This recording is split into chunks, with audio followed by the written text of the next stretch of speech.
Classification of computers. Traditionally, computers were classified as microcomputers, mini computers, mainframes, and supercomputers based on their size, processing speed, and cost. So, these were classification according to traditional methods that were micro, mini, mainframe, super. So, these classifications were according to their size, speed, cost, etc.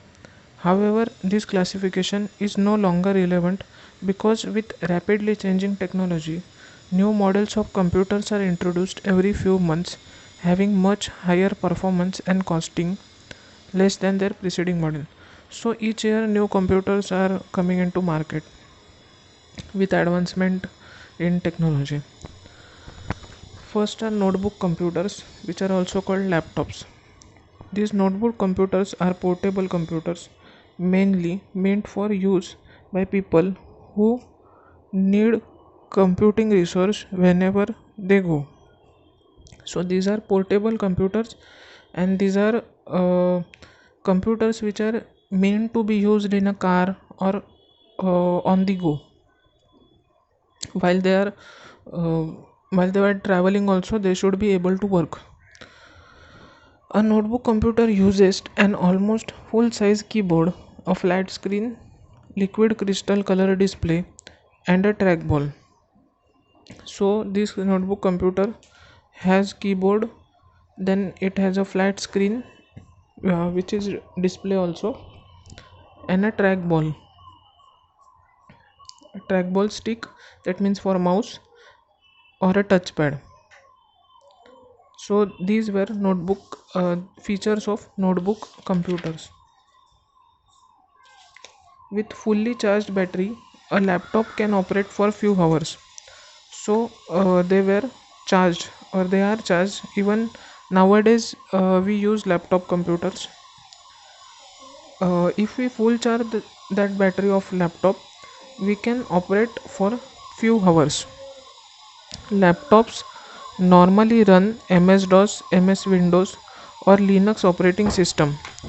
So operating systems which are used in laptop are MS-DOS, MS Windows, or Linux. Processing capability of a laptop is normally as good as ordinary PC, which is personal computer, because both use same type of processor such as Intel Pentium processor. So the processor which is used in laptop is same as that desktop personal computer, which was mainly Intel.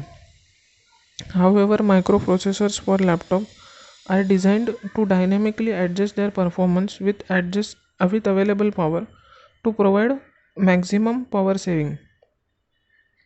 So that means power saving was an important factor in this laptop designing. Now, personal computers or PCs.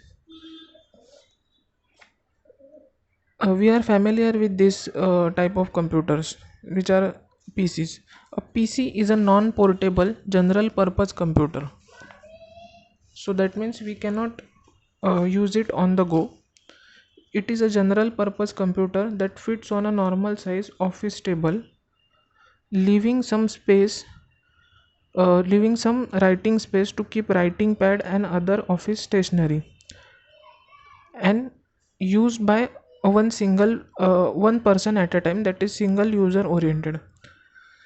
So it is a non portable computer which is used to keep on a table with some writing space, that means to keep books, pads, etc.